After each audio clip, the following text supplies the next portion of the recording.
Mercy Volunteer Corps is not just an organization. You're not going to just be a number. You're not just going to be lost in the shuffle.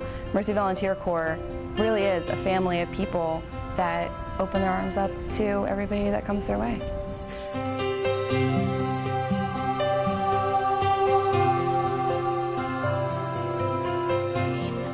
As a volunteer, your commitment to Mercy includes 4 principles: community living, simplicity, service, and spirituality.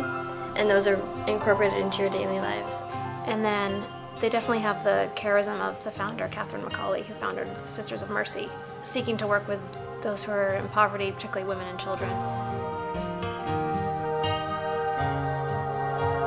A lot of the mission of Mercy Education Project is recognizing your potential and really equipping the women with just realizing their dreams and letting them realize that they can hope and that they could reach for something big.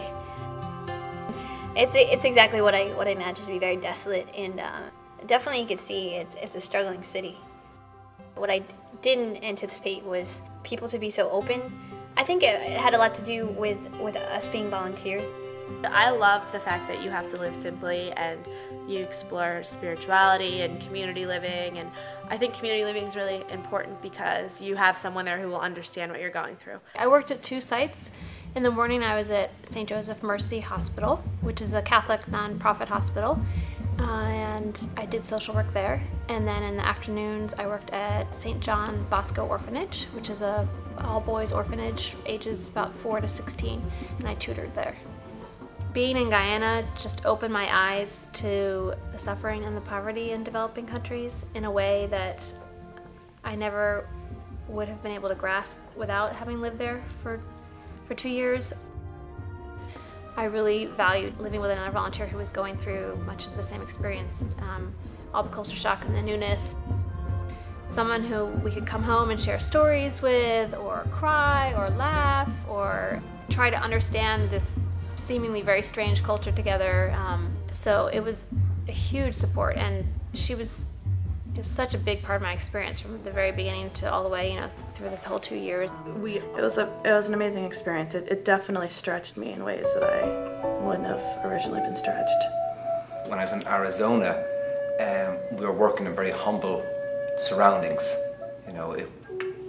You worked in like a kind of out in desert-like conditions, and when we had rain, you were pulling wheelchairs through rain and mud.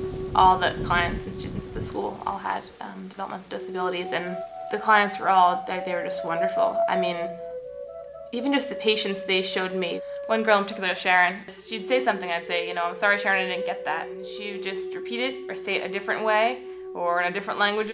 Just this incredible patience with me that she displayed. And that was really cool. That made me be a lot more patient. And it wasn't until maybe halfway through the year I was talking to a sister, I think she was a Blessed Sacrament sister, who kind of became my spiritual director when I was out there. And she kind of said to me that probably the nearest thing to the Celtic spirituality is the Native American spirituality. And it made me appreciate my own sense of spirituality, my own sense of realizing what is in nature and the goodness of nature and the earth and what's all around us. And to tap into that, which I think ultimately is leading us to tap into our inner selves, which I think is very much the Native American way, of the God that's within. My community was 4 of the most, polarly different women that I'd ever seen in my life. People would laugh, it was absurd, how different we were. But, we started talking in one of our first retreats. We talked about culture, as in the Navajo culture, and then we talked about our own personal cultures. I guess I'd just really like to carry forward with me, I guess you would call it tolerance, but also just, more of an appreciation of wherever people are and however they got there. My site is very focused on being advocates for the Hispanic population. That area is just very focused on immigration, and it's very liberal and very inclusive of undocumented people's rights. My clients really showed me how they really struggled living in the United States on the border as undocumented persons, and just the strength that they had in doing that and the concerns that they had.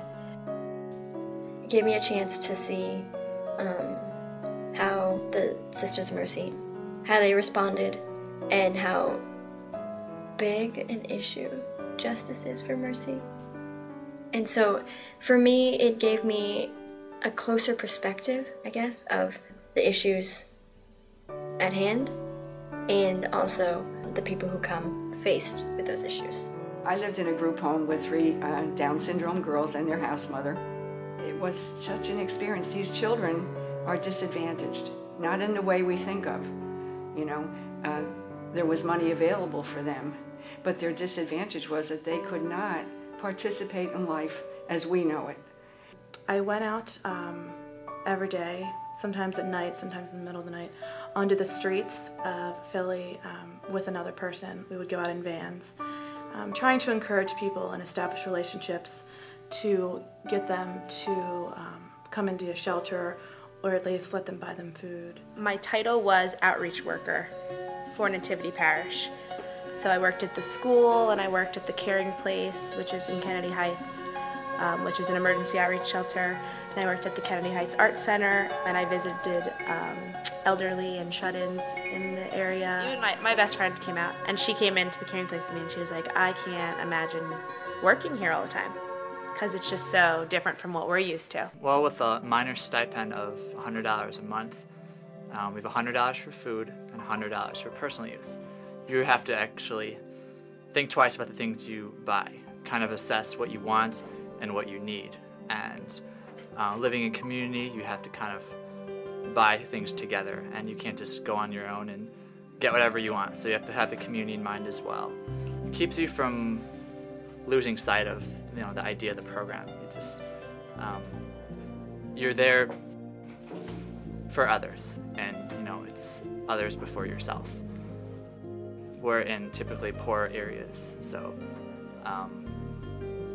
you really have to consider others' needs before your own physiological or any of those personal needs. To live simply, one thing is to live in solidarity with the ones you're serving, and I think that's a challenge in itself, but it really gives you deeper appreciation, especially during the year, but when you return to realizing all the excess that you've had before and not taking it for granted.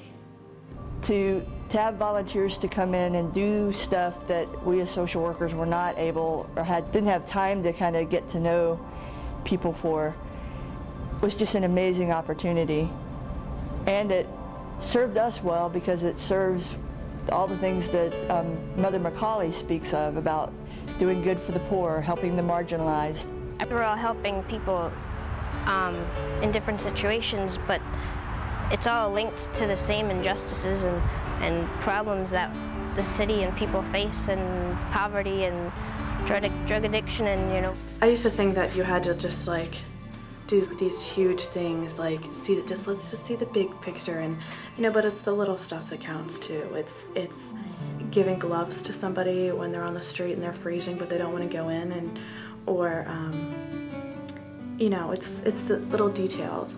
The Mercy Spirit, I've learned so much, not only just showing mercy to the children and my coworkers, but I've also received so much mercy, and that's what you'll probably hear a lot of Mercy volunteers say, is that you receive as much as you give. My Mercy experience has changed my perception of social justice issues because it's personified it. And it's made me realize, that I've got to become accepting of all, not necessarily those who I'm most comfortable with, but particularly those who I'm not most comfortable with.